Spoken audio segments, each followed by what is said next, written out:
guys. So it is officially 2 o'clock in the morning. I just came back from work. So this is a coil update. You don't like this kind of video, feel free to check out my other stuff. So when I left hospital last 2 weeks ago now, on Tuesday, they gave me this bag and they had medication in it, 2 things of meds, different kind of medication, and they said take it if you stop bleeding very a lot. So I was fine that week until Sunday. No, Saturday. I felt itchy, I felt burny, my insides felt like they were on fire. I was thinking I've got infection. They didn't tell me anything when I left the hospital, just told me simply, if you start bleeding heavily, take this medication. That was it. So I'm at work, I'm thinking I'm fucking dying. I think I'm having a problem. I think that I'm gonna have sepsis. I haven't got a fucking clue. So I phoned 111 and talk to them, and then they go hello, I go hello, they go where are you, I'm like I'm at work, explain what my work was. What's your symptoms? I felt itchy, burny, hot, in pain, like someone stabbed me in the inside. I did all this. And then they were like, okay, well, phone you back.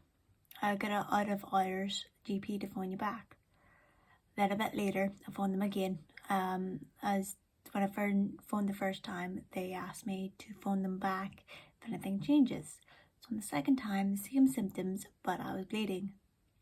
And I know one told me I was going to bleed. So I started freaking the fuck out.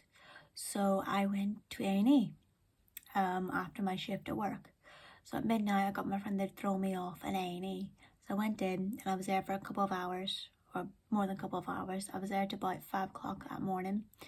They took a blood test, they took a urine test, just told me these are just side effects. I went to A&E. I thought something was wrong with my call. No, just side effects.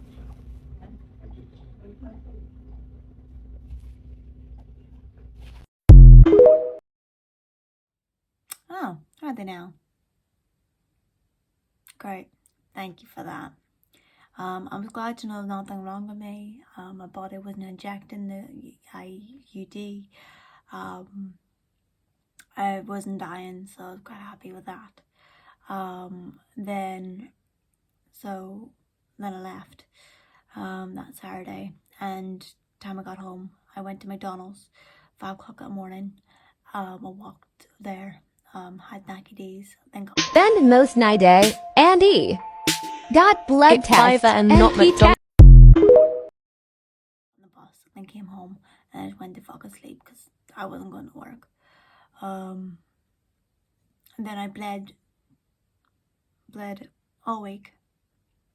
I went from granny pads, but you know, pads that thick, that long. Now I'm finally, so for a full week I bled. I got a letter from the hospital, or from my doctor, some medical professional, saying I need to take this medication. I was like, oh, maybe I have to go pick it up. So I phoned my friend and asked her, you know, to go pick us up. And she asked me, Emma, what was in that bag you got from the hospital? She's like, what do you mean you don't know? I was like, I didn't check it. She's like, how the fuck do you not check it? I was like, after having my insides fucking rearranged, I decided to go to sleep. Like, that wasn't on my list to give a shit about. And they just told me to take it, the medication, if I was heavy bleeding. So I was like, I didn't bother. But I got a letter from the hospital / doctor people, and they go, right, I need you to take this medication for 5 days. So I read the thing and I took the acid, trans something acid, and the other thing that was like in a little bottle. I've just stopped taking them. I've took them all for the 5-day course. I had to take them 3 times a day. But the worst part about this was that the fact the letter didn't say how often. It didn't say with food. It didn't say with drink. Obviously I did take them together. Now I have 2 friends that is medically know about medication as a part of their job, so I just hit them up and they just told me, hey, I take them every 6 hours in between. So I was like, cool. So I took them at 12, 6 and 12, so that works out for my body clock. So I was like, okay, no worries. So I took all my meds and now I'm just kind of waiting for the bleeding to stop. The bleeding has got a lot better.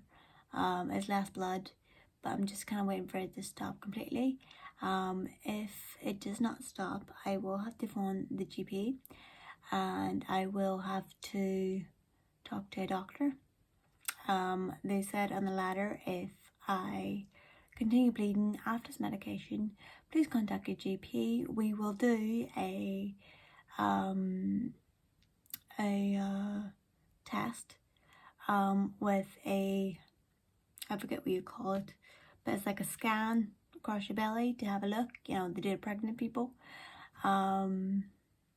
And then, or if not, they'll do a dildo test, which is a dildo-sized camera thing they shove up inside of you to have a look. And in this letter, it said if we had issues with your insides, trying to find the entrance and things like that, so we couldn't do the smear or we couldn't do the smear or the camera. The camera's like this big. So, great, there's something wrong with me. But apparently it's just because I'm petite. So yeah, that's my little update so far. Any questions, comment below. Like, share, etc. Cheers, guys. A test with a, I forget what you call it, but it's like a scan across your belly to have a look. You know, they do it pregnant people. And then, or if not, they'll do a dildo test, which is a dildo-sized camera thing they shove up inside of you to have a look. And in this letter, it said if we had issues with your insides, trying to find the entrance and things like that, so we couldn't do the smear or we couldn't do the smear or the camera. The camera's like this big. So, great, there's something wrong with me. But apparently it's just because I'm petite. So yeah, that's my little update so far. Any questions, comment below. Like, share, etc. Cheers, guys.